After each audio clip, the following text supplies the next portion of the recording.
Halo teman-teman Storynema, mental sehat. Seperti biasa buat yang baru gabung di sini, selamat karena kalian hidup. Kali ini Nema mau nyeritain film bergedebukan requestan Balsemers berjudul Volcano High yang rilis tahun 2001 kemarin nih men. Dan buat Balsemers yang requestannya belum diturutin, sing sabar ya men, permen. Oke, langsung aja lah ya. Tarik napas dalam-dalam dan bumper dulu.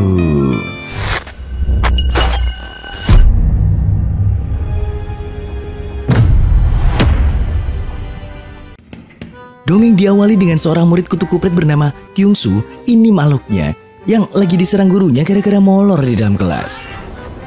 Lah kok malah diserang balik tuh sama Kyungsu. Alhasil Kyungsu pun dikeluarin dari sekolah dengan penuh kebanggaan. Beberapa waktu kemudian, di bawah hujan deras, Kyungsu nyampe di sekolah barunya yaitu SMA Volcano. Di saat yang sama, dalam markas Dark Oxen, kapten tim angkat besi yang bernama Jang nyerahin wakil kepemimpinannya ke seonggok cowok tambun brewok dan ganteng ini men. Sebut aja dia Ponco. Nah, karena saking girangnya nerima jabatan itu, Ponco sampai lompat keluar jendela dari lantai 2. Dan di saat itulah awal mula Ponco ketemu sama Kyungsu men.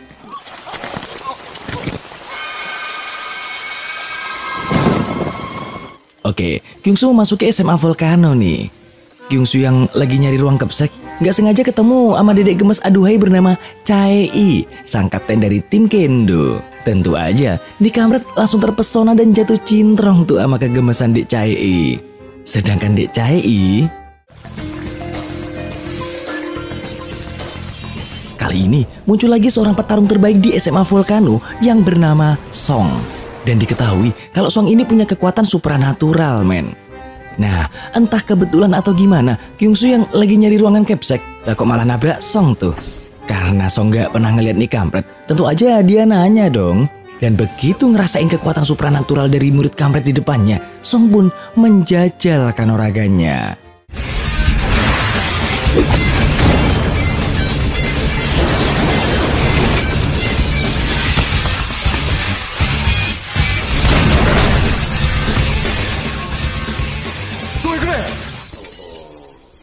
Walaupun pertarungan tadi berakhir imbang, Song yang terluka karena kekuatan Kyungsu yang teramat dahsyat pun cabut ke UKS. Nggak taunya, lah kok Ponco juga lagi dirawat tuh. 어제 바둑을 두시단 말이야. 내일 하리케인이 온대나 어쩐다나 그러면서 어깨가 아프다고 그러시더라고.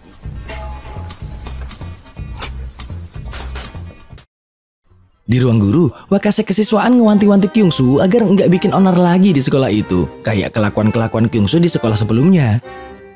Dan usut punya usut, ternyata Kyungsu udah 9 kali pindah sekolah karena kasus yang berwarna-warni men. Mulai dari vandalisme, ngelawan kepala sekolah, sampai ngodain guru cewek. Gak ada otak emang nih kampret.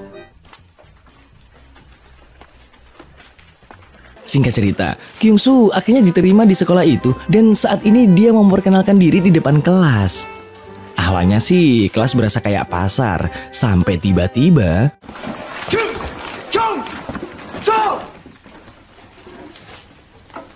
nah, akhirnya Pak Guru nyuruh Kyungsu duduk di deket Ponco tuh. Sialnya, karena Kyungsu anak baru, dikerjain dia tuh sama para cecunguk dari Dark Oxen. Gak berhenti di situ, pas jam istirahat, para cecunguk Dark Oxen lah kok masih mau ngerjain Kyungsu men. Si Jang pura-pura pengen kenalan, terus ngajak Kyungsu berjabat tangan. Awalnya sih Kyungsu udah kelihatan bakal menang gitu kuat-kuatan salaman sama si Jang. Cuman Kyungsu tiba-tiba keinget pesan ayahnya agar dia bisa ngendaliin kekuatannya itu.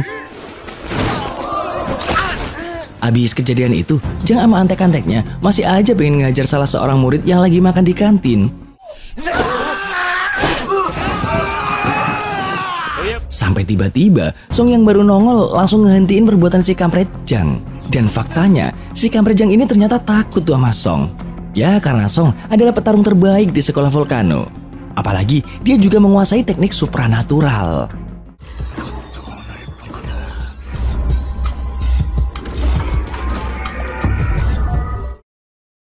Di sisi lain, pas Kyungsu lagi ngebersihin bajunya gara-gara Jang tadi, disamperin tuh sama ketua tim rugby sekolah yang bernama Sima.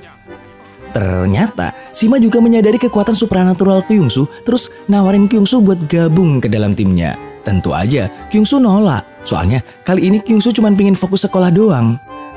Lalu tiba-tiba kemunculan kepala sekolah membuat Sima dan yang lain bubar barisan.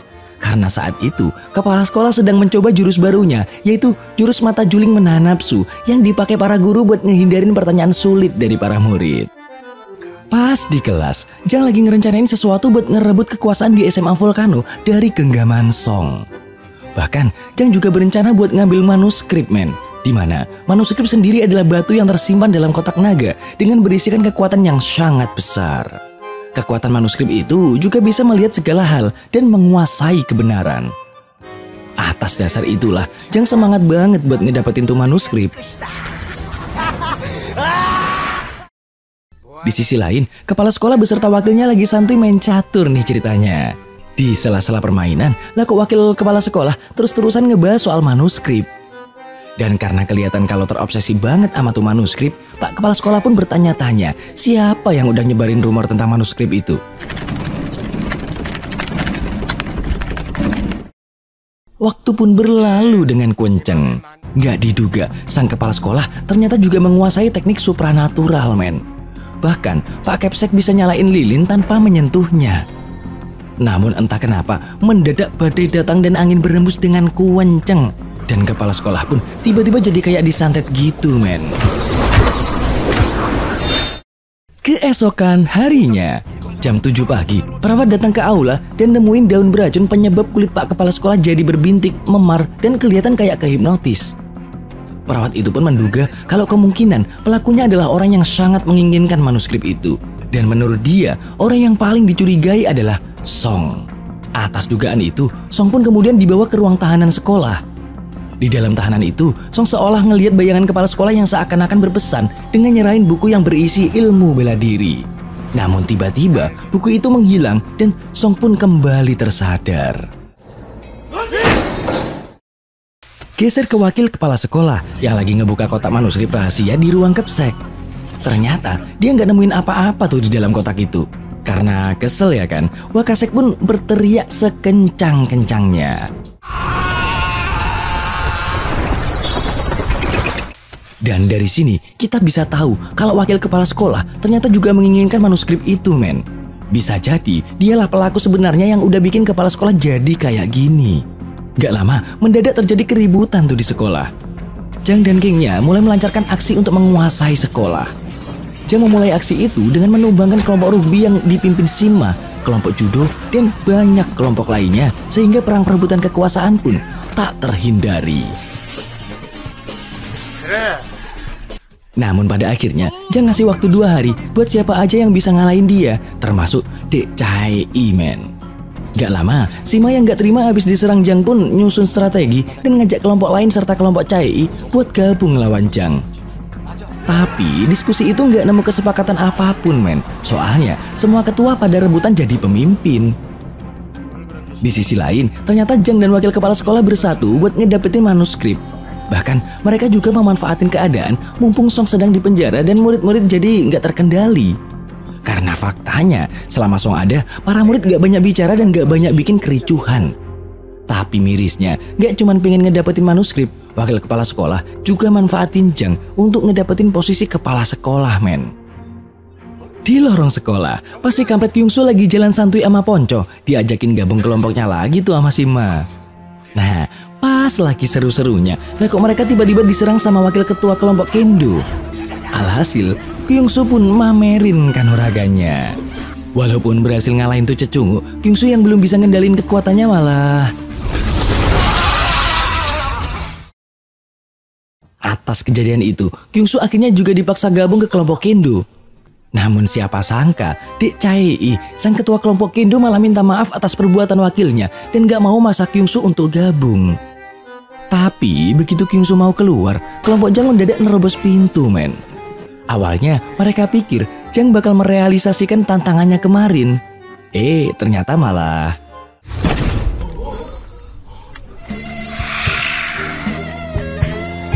Bisa dipastikan ditolak dong sama Dek Chae-i. Bahkan Jang juga dikeplak tuh sama Dek Chae-i.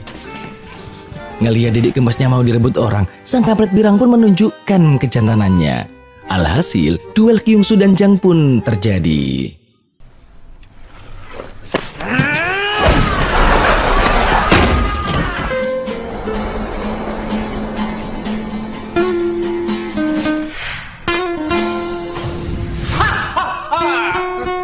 Namun lagi-lagi, pas udah hampir menang, Kyungsu yang keinget sama pesan ayahnya mendadak kalah gitu aja. Nah, ngelihat Kyungsu yang mau dihabisi, Dek Chae pun berkorban, men.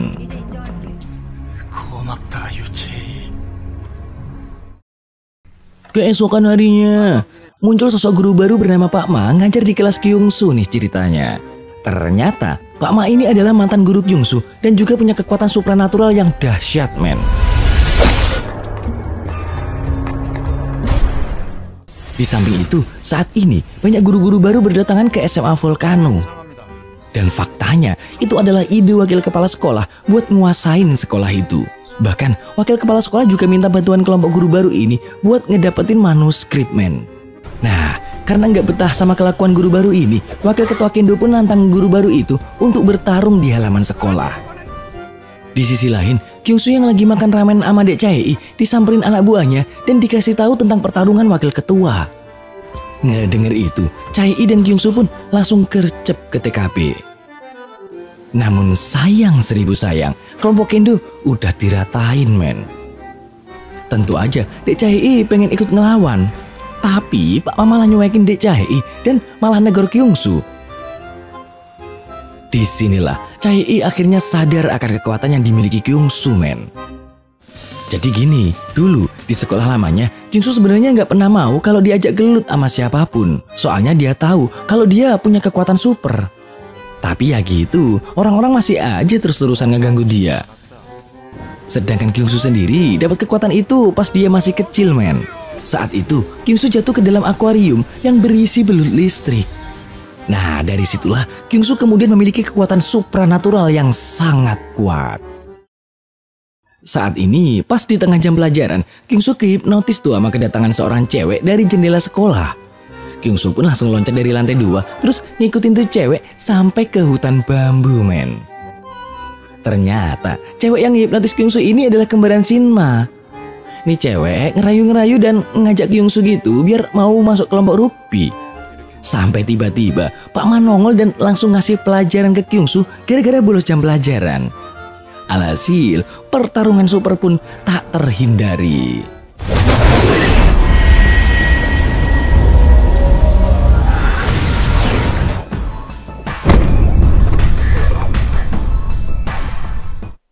Walaupun pada akhirnya Kyungsu keok dan lagi-lagi harus dirawat sama Dek Chae di UKS.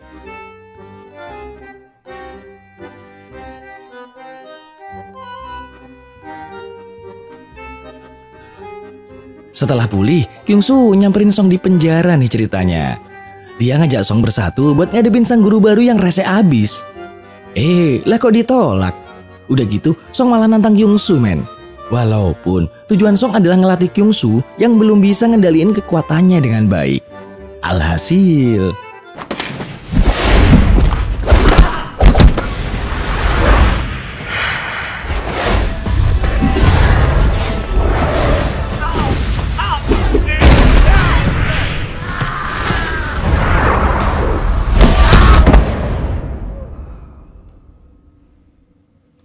abis kalah, Kyungsu pun ninggalin Song. Sedangkan Song sendiri dengan darah yang keluar dari mulutnya mengakui kalau Kyungsu lah murid terhebat saat ini.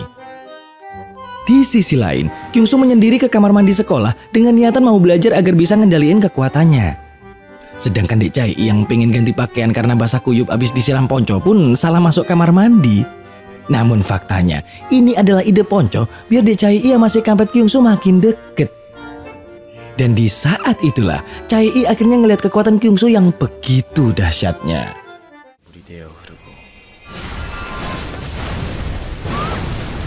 Nah, menyadari kedatangan Dek Chae, diajak latihan bareng deh tuh sama Kyungsu. Suasana mulai sedikit romantis tuh. Sampai tiba-tiba, di sisi lain, ngedengar kabar kalau Dek Chae sama Kyungsu lagi satu kamar mandi, Jang marah besar nih, men. Dia pun cabut ke markas angkat besi sekolah. Namun nyatanya, ruangan itu udah dikuasain para guru baru yang lagi latihan. Sedikit cekcok pun terjadi. Dan untuk menghindari perkelahian, Jang pun ngelaporin kejadian itu ke wakil kepala sekolah. Tapi bukannya ngebela Jang, wakil kepala sekolah justru ngebelain Pak Ma. Alhasil, Jang pun langsung nantang Pak Ma untuk duel 1 lawan 1 di lapangan basket, men. Awalnya Jang cukup bersemangat tuh. Namun akhirnya dia harus menyerah tak berdaya di tangan Pak Ma.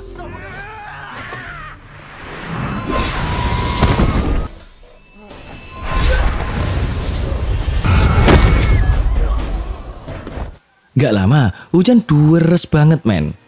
Ponco nyoba nyelamatin Jang yang terkubur di tanah. Dan saat itu juga Kyungsoo datang terus ngangkat Jang sekuat tenaganya.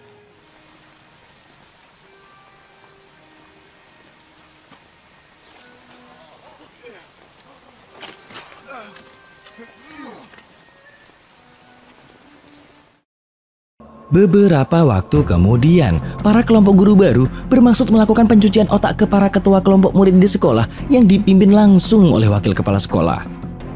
Di saat yang bersamaan, Jang nyoba nerobos jalan ke lokasi Kapsek berada. Namun hal itu melanggar peraturan wakil kepala sekolah karena aula itu disegel untuk siapapun. Nah, pas Jang nyampe di aula, dia masih nyoba buat nyari manuskrip, men. Tapi nggak ketemu. Dia justru ngelihat kepala sekolah yang sedang dalam keadaan terhipnotis. Saat itu, Jang minta maaf dan sungguh menyesali perbuatannya. Namun gak diduga, Pak Ma tiba-tiba muncul, men. Dia pun langsung diseret ke hadapan semua murid untuk diberi hukuman. Gak cuman itu, wakil kepala sekolah juga memfitnah Jang udah kong kali kong sama Song buat ngelawan kepala sekolah. Mirisnya lagi, wakil kepala sekolah pura-pura kalau dia udah ngedapetin manuskrip buat nakut-nakutin para murid. Walaupun kita semua udah tahu kalau yang dia bawa cuman kotaknya doang. Dan demi mengintimidasi para murid, wakil kepala sekolah memerintahkan kelompok guru baru untuk menghukum Jang dengan teknik pencuci otak mereka, men. Suasana mulai tegang tuh pas wakil kepala sekolah koar-koar. Sampai tiba-tiba Dek Chae-i bertindak dan nantangin para guru baru, men.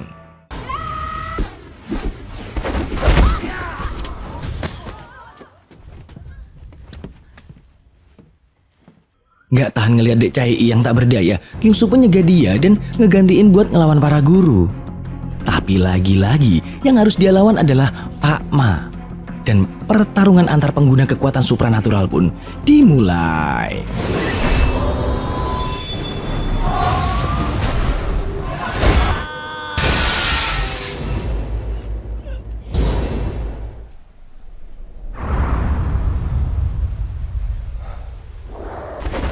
Begitu kalah, si kampret Kyungsoo ini mau dicuci otak tuh sama para guru.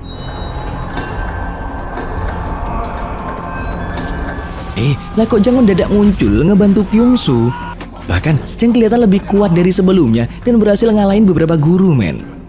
Dek Chae-i yang gak mau diem aja akhirnya juga ikutan ngebantu sampai akhirnya tinggal Pak Ma doang yang tersisa.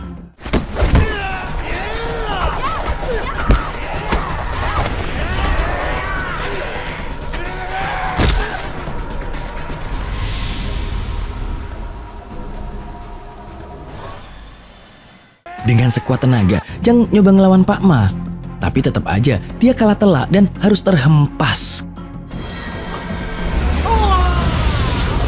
Gak lama, Kyungsoo kembali bangkit buat ngelawan Pak Ma, men.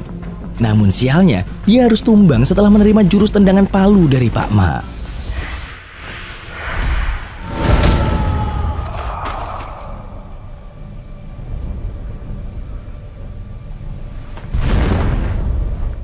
Di saat situasi semakin mencekam, tiba-tiba badai datang lagi dengan disertai hujan yang begitu deras, men.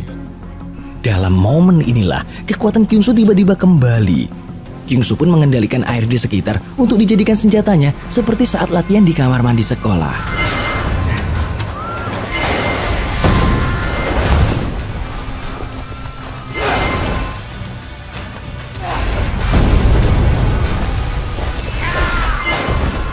Pertarungan pun semakin sengit, tapi tetap aja Kyungsoo diajar habis-habisan dan terlempar hingga terhimpit reruntuhan, men. Walau begitu, Kyungsoo masih bisa bangkit dengan kekuatan pengendali airnya. Pak Ma sempat nyerang lagi pakai rasengannya, tapi serangan itu nggak mempan sama sekali dan Kyungsoo pun menghujani tubuh Pak Ma dengan jurus cipratan airnya, men.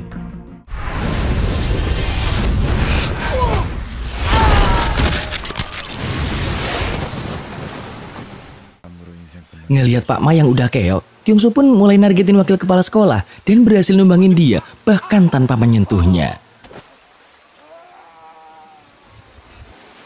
Dengan penuh keyakinan, Kyungsoo pun langsung ngancurin kotak manuskrip itu. Ngelihat kemenangan Kyungsoo, tentu aja semua murid bersorak kenikmatan dong. Namun di saat Kyungsoo berjalan nyamperin Dek Chae-i,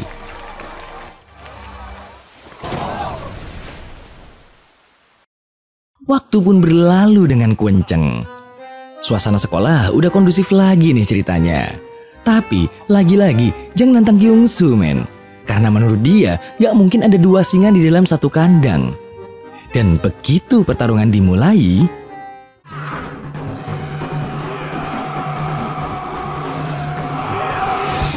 di sisi lain Pak Kepala Sekolah udah sehat lagi nih ceritanya.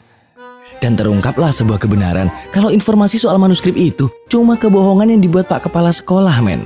Karena yang bener adalah tamat.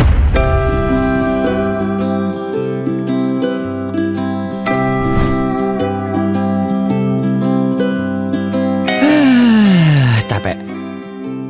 Begini nasib jadi bujangan kayak Cak Seto. Ya udahlah ya, tungguin alur cerita seru selanjutnya aja ya, men, permen. Oke, seperti biasa buat para jomblo, segera temukan jodohmu karena daging yang terbelah rasanya lebih nikmat dari telapak tanganmu. Dan kalau ada yang request film untuk diulas, bisa kalian tulis di komentar ya. Bye.